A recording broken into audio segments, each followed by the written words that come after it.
Now we're going to get down to the nitty-gritty of what Indians are all about. I still say we Indian people are believers in the truth. This is the way of life that was given to your people. You're born an Indian, you're going to die an Indian. Indianness is a good life. You're facing an Indian this afternoon. Good Saturday afternoon out there, everyone, and welcome to your number one source for Native American television news. That would be Native News Today. Gerald Wofford along with Jason Salzman, and glad to have you back, pal. Well, it's good to be back, Jason. I tell you what, traveling the highways and byways, like we like to say, was spending some time in Arizona. Oh, great. Good to be back here, though. Wonderful, wonderful. We got a great show ready for everybody today. A little bit of a different angle than we usually go at, but one that we feel is very important and wanted to dedicate an entire episode to some atrocity that happened in our Native history, and not a lot of people know about it, Gerald. 1997. May 18th, the New York State Troopers descended on a group of Onondaga Indians there in upstate New York, and who were having a peaceful protest on their own land around a fire, and the fire had been going for 10 days, and they were protesting the infringement on their sovereignty from the New York State, they believed, and troopers came in, things got way out of hand, and a video exists of this actual police brutality, and we're going to have it here today on Native News Today. It's a great opportunity for us to get word out about some things. Absolutely. Documentation like this, really proves that, in society in general, unfortunately, there are still a lot of road to travel, a lot of things still to do to repair relationships between the Native American tribes and just society in general. And as you mentioned, it's very, very powerful documentation that we're going to present to you today. Yeah, and I want to, have some viewer discretion out there. We're going to advise that. It is a violent video, but one that we feel needs to be showed.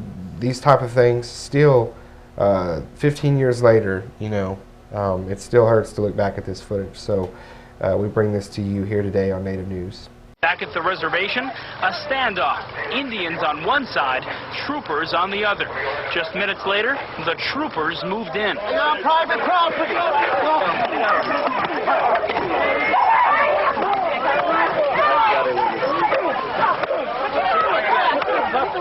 State police say Indians broke the law by blocking traffic. Indians say that's no excuse for this. These are nothing but medicine! My niece, my 11-year-old niece. He jumped on her, had her to the ground, and they knocked my baby all over the place. They're killing them. Freedom's got a price, man. And that's Oren Lyons, the state police, his warriors, right there, attacking his own people.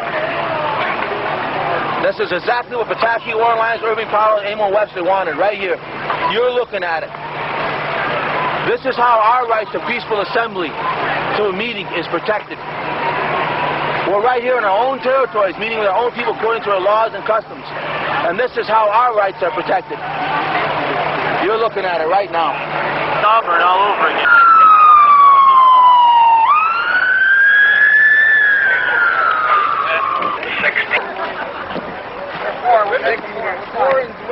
There ain't nobody beat no women here, man. Not this time. Let's go.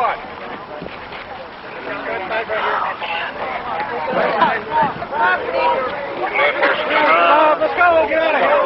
Let's go. Come on. Over the camera. Over the camera. Come on, Brenda, get the tripod. I'm gonna get it.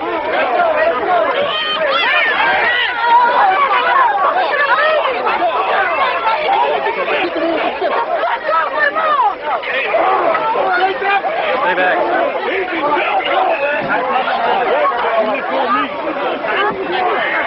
Trying to do a job.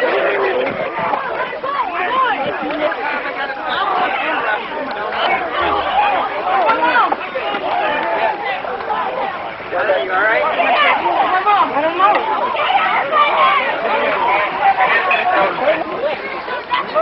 These are big men. Really help us? Help us, please.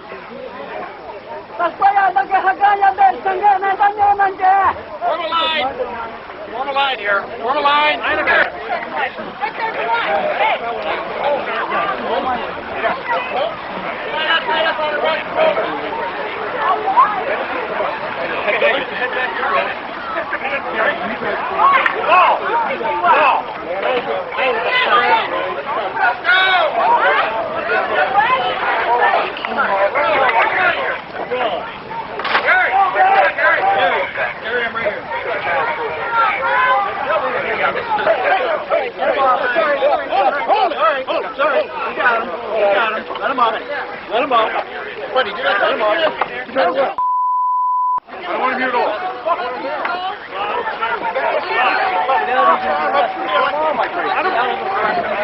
Move that camera. Press it, Tim. Please stop. You're on private property. No problem.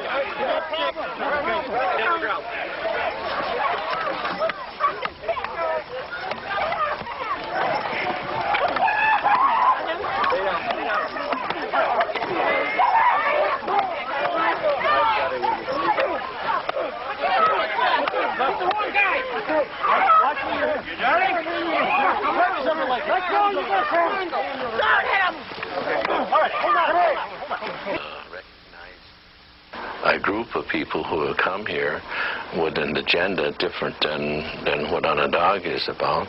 They're also not totally informed and therefore cannot come to an intelligent conclusion on the issues. Start off, Mr. Cook, please, just letting me know, you're having a gathering today. What is this going to be about? What are you folks doing today? Well, as you know, there are a lot of things that are affecting the immediate future of all of the territories. And the natural response of many people is to gather in their own traditional means and manner. And that's what we choose to do here today, is to come together to assemble peacefully to decide what it is as a people our next step is going to be, because of the measure that the courts have taken against this illegal agreement that was pending between Pataki and those representatives that were not recognized by the people who tried to sell us out. And you make sure that you get that on the air here. Those people that were trying to sell us out. Because exactly, yes, those people that are trying to negotiate with the state were trying to sell us out. They were not only trying to sell us out, they were going to sell anything that we would have left for our children under the auspice that this was going to be for your betterment. You're talking about your chief, aren't you? Not the chiefs we recognize, no. You're talking about the... Oren Lyons, Irving Paulus, Emil Webster, if you need to hear that. What are their titles? What do I... They are recognized by the Bureau of Indian Affairs as being chiefs. Okay. That's the problem. You see, the Bureau of Indian Affairs recognize them. The Bureau of Indian Affairs does not tell us who our leadership is. They have done that for the last 15 years.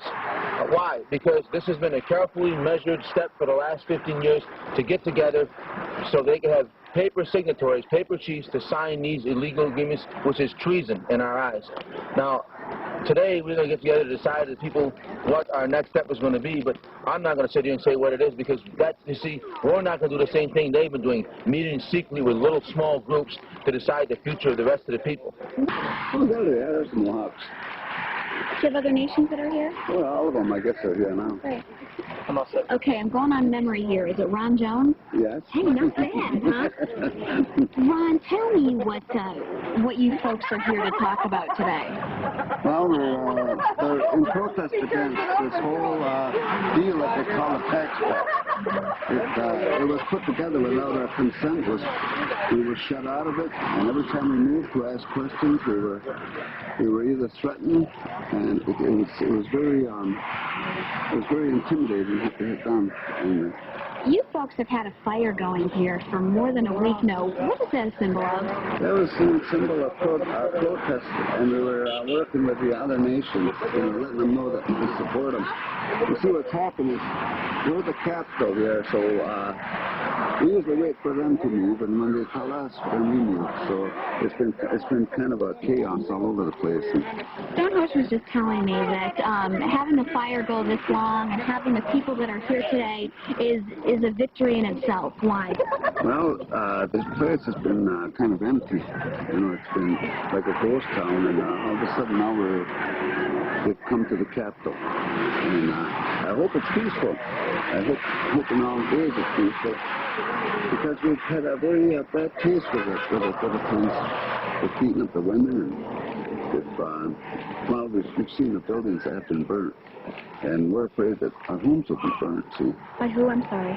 Well, by the opposition, the ones who put this in order. In other words, the treason that's being built here by these I don't know what you'd call them. They're Orange Lions and them are part of it. They work for the state and government. You don't even call them their chiefs, your chiefs, will you? I can't do it. It doesn't, there's no truth to it. See, they've been, in other words, if you ask somebody to do a job for you and they jump up and say, yes, yes, I'll do it, won't you hesitate? I mean, they're too anxious, right? If someone says, well, no, I can't do it, but you know they can. You want that person. A no is usually a confirmation that you have to, use your own judgment then. Okay, thank you, Ron.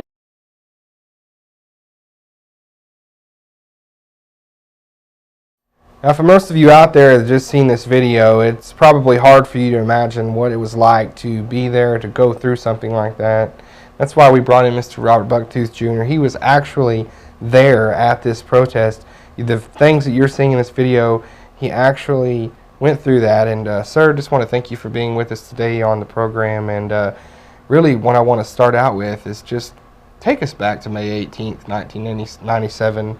You know, you see those things like that, and you wonder, like I'm saying, we're all going through going, what's it like? What was that day like for you? Take us through a little bit of what led up to that and really what it was like for you. Well, thanks for having me. You got first. It's kind of hard to get our message out, that because it didn't get past Rochester, New York. And after that, we've called everybody, and nobody wants to know what happened. Yeah. But what started out was that the Iroquois people from New York started protesting against the state because they were coming in trying to collect taxes for cigarettes sold on our land.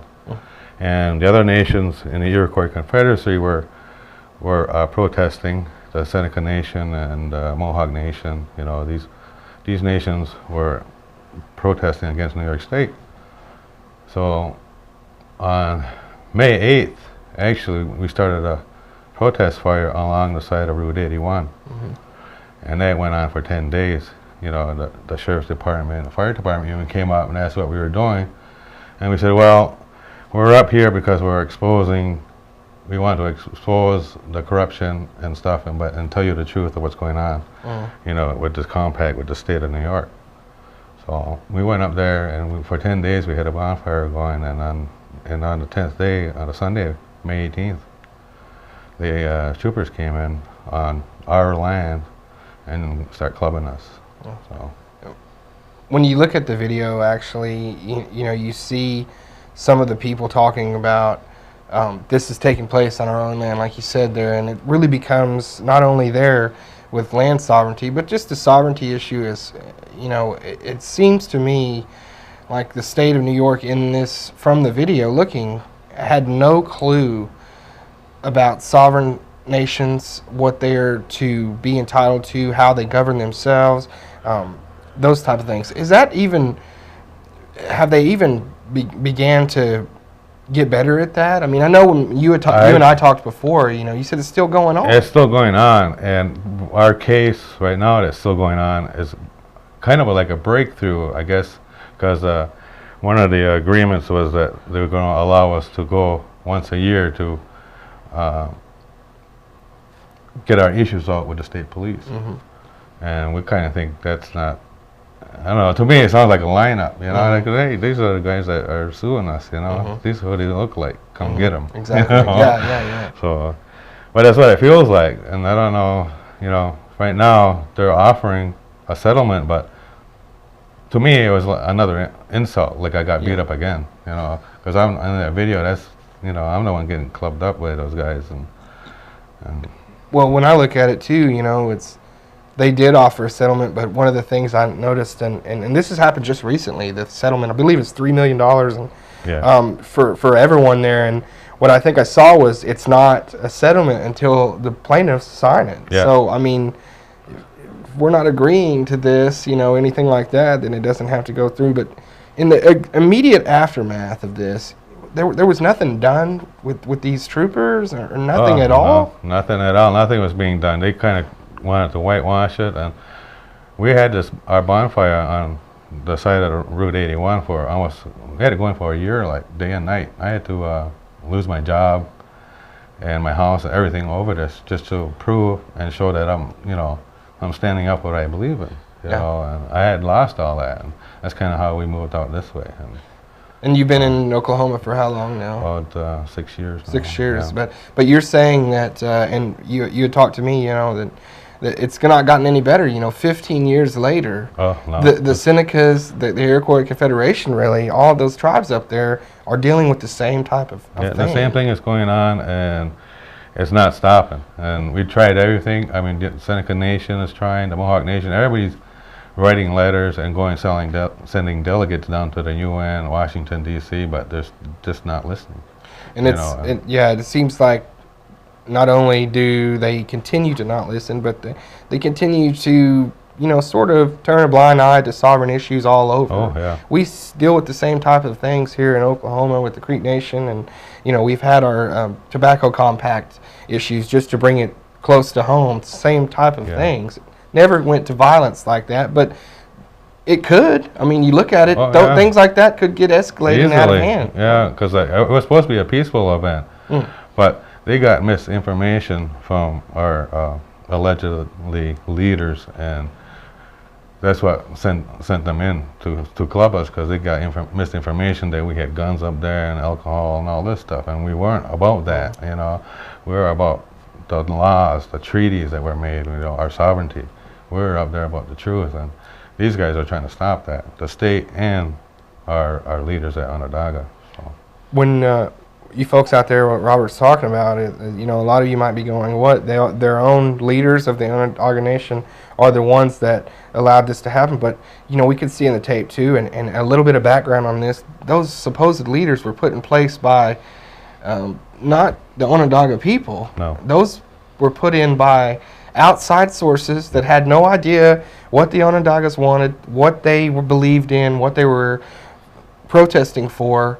Those were leaders that were essentially handpicked by the powers that be to keep you guys under wraps, right? Pretty much, yeah, because we went to the UN, we went to the Justice Department, we went to everybody, and they told us that if we got every Onondaga to sign and say that these people are not the correct leaders, we will still back these people up and keep them in that position. So we went everywhere, and there's basically, we don't know what to do or where to go. It's like an international thing, we're thinking, you know, because of our sovereignty and between two nations. But they don't even want to deal with that. Like recently I had a thing with the Tulsa City Court, and I stated, for my defense, I stated who I was, you know, and that the federal government recognizes who I am, the Justice Department, BIA, and I give them the laws and I show them the treaties, but they still went against it, you know. And I even asked them, don't you have an oath to uphold the U.S. Constitution, which states that treaties are the supreme law of the land and stuff like that? And he goes, yeah. But he still, you know, just threw my stuff out. And it seems like there's no oversight as far as... I've tried everything, you know, from way back, because even when I started the workforce, well, I've always been told by the outside that we were tax-free, you know, that we don't pay taxes. And I was always told that, and when I went to work and everything, and I told my employers that, but, you know, the IRS would always come in at the end and take everything away from you. I said, no, you can't do that. But then I showed them the treaties and the law, and they just threw it in the trash, because they said I didn't have no merit. And that's why right now, I'm waiting for this lawsuit to settle and to end, which I wanted to go to trial. I'm trying to figure out what's going on with all this, you know, and get my merit, as they say. You know? Yeah, I don't. That's just incredible that that it would, you know, tribal sovereignty would have no merit. I just, you know, and to this day and age, you know, we're so far removed, we think, from some of the atrocities, but so very still close to them because of still treaties not recognized, treaties not honored. And we're still dealing with that on a large scale. And, you know, you talk about this, we're looking at this video, 1997. That's 15 years ago, you know, and we're still here and you're still fighting the same fight. Do you feel like, you know, are you getting tired of this, or is it to a point where you are just as emboldened as you've always been about taking this and being someone that stands up for what's right? I'm still inborn, like you said, in that too, you know. But a lot of times it feels like I'm the only one doing it, you know. But you know, back in our territory, there's a lot of people that are still getting thrown in jail and beat up and even killed because they're standing up for their rights as sovereign people. And that's all we're asking is that they recognize our sovereignty, you know. And I see that the Creek Nation have their own tags, you know. The Oneida Nation back home, they went and asked the New York State, you know, can we have tags, you know. And they said no. And then that's as far as it went. You know, the Oneida Nation has all that money and stuff. They never went to court or nothing for it, and that's as far as I know it went. So there's no tags like that in our territory. Well, that's, you know, what we're essentially here for. Native News Today and our program is to get stories out like this that nobody else wants to tell. We sure do. We want to get them out, get the information out for everybody out there. That I know a lot of people today are seeing something that they never knew existed, probably never knew what happened. We get so involved in what's going on here around our front porch that we forget that we have brothers and sisters out there that are taking the fight daily for their sovereignty and their issues. It's not, like you said, it's not just on our little territory, which is only like 4 square miles. You know, it's happening on all nations, on their territories, you know, at a bigger scale. You know, but like New York State is, they're offering us money, but they're not admitting that what they did was wrong. And we kind of want to go to trial, and you know, it's not just, we want them to make an example of New York State, that they can't do this to Native people, you know, in their territories and stuff. They just can't come in and beat you up. I mean, there were kids and elders there that when they came and did that. And there's a lot of people that got still clubbed and chased away that aren't on our lawsuit, you know, and what they feel what they're offering us is just not enough. But people are tired because it's been 15 years, you know, and they want the cash. Everybody needs the money, and we weren't about the money in the first place. We were about getting the truth out, and you know, but they say that since it's a civil suit, it's about money. So well, if it's going to be about money, then we want to have to make an example of you and make New York State hurt, you know, because they say they're broke. Well, maybe they are, but they have a lot of our assets. They say that's theirs. Absolutely, that's exactly right. You know? That's exactly right. You know, is what we've dealt with in Oklahoma in our history, the Osage oil murders for the head rights and the land and everything like that. It's same story, different day. You know, with a lot of things, but I really want to thank you, Robert, first of all, for being courageous enough to come on our program and to share your story. I'm sure it's very hard to go back and relive that day, but for our viewers, for our people here, to see you still here 15 years later, strong as ever, with that, you know, that compassion to get the word out that it's not about the money, it's not about this or that, it's about the fact that we want to protect our sovereign rights. And for those out there that believe that Indian people don't care about their sovereignty, anything like that, that is an absolute bold-faced lie. We do, and we'll fight for it. And I want to thank you for coming in with us. Thank you.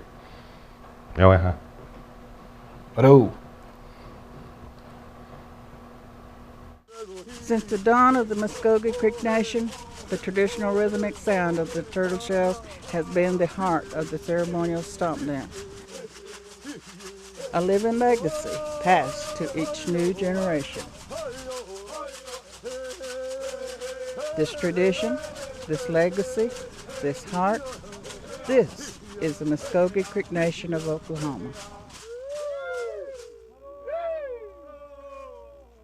And once again, want to thank Robert for coming in and sharing his story. And know it's got to be difficult to go back to that day and relive some of those things that went on, and really difficult too in the years since, you know, seeing that not a lot happened with it, not a lot of people knew about it, not a lot of people paid it any attention, and he's really stayed the course, and it was so great visiting with him. And Cheryl came in with him yesterday too, and she was there on that day as well, went through the same experience, and really it was great to be able to talk with them about the things that they've experienced up in that area of the country, and still fighting for recognition, still fighting for their basic human rights, and still fighting for sovereignty as tribes and things that were promised long ago. So it was great to have him in studio and be able to share it. Absolutely, and you know, Jason, a lot of the stories that we share here are of a positive and lighthearted note and everything, and we certainly love bringing those stories to you and everything. But we know too that you know, in the Native American world, there's so many different facets of the life, the political life, and things that have to people have to stand up for sovereignty rights and know that that their voice is being counted, and they are people that matter, and their tribal rights are certainly very real. And sharing documentation like this, you know, really shows that you know, that we do have a long way to go in some facets with our Native American relationship with the government entities and everything, and this document certainly proves that. Yeah, absolutely, and it's another thing where, you know, we look at our duty on this show as to get that voice out, you know, the one that's been hushed for so many years, you know, to make it very loud, which is a Native voice where there's injustice going on in Indian country, and things that we still deal with on a regular basis. So it was great to be able to have them in studio, two folks with plenty of merit, and it was wonderful having them with us here on Native News Today to be able to share that story. So, you know, and it's not too different, Gerald, from the things that we see here in the States. Certainly not, you know, to that level, but you know, we still, you know, there's still instances where we're fighting to have full sovereignty in certain issues and things like that, in our dealings with outside entities and other governments. So it's something that we can look at and have a little bit of a relation to. And it's always important to know, Jason, that, you know, these are treaty rights, okay? These aren't handouts or hand-me-downs and everything. Just these are treaty rights, just not unlike any other person, regardless of your race, that if you've been given a document by the government and contract, you're going to make sure that the entities hold to that. You know, unfortunately, history has shown us that not every document related to Native American tribes has been successful, to say the least, and we're still seeing that today. And that's what our duty is here on the show, is to you know, put that cause out there to the forefront any way we can. Once again, if you ever want to check us out on the website, go to the Creek Nation homepage, muskogeanation-nsn.gov. Check out our live stream there and our story archive. Gerald, take us out of here. Hey, in the meantime, you all take care. God bless. And we'll see you soon. Facebook and Twitter too. Check us out on Facebook and Twitter at Native News Guys. Seeing the tweets, everything we got going on during the week. Does that little bird have a headband? He has like a little Native News Day shirt on. Oh, it's going to be yeah, well, something. Should be National League, maybe AO? Well,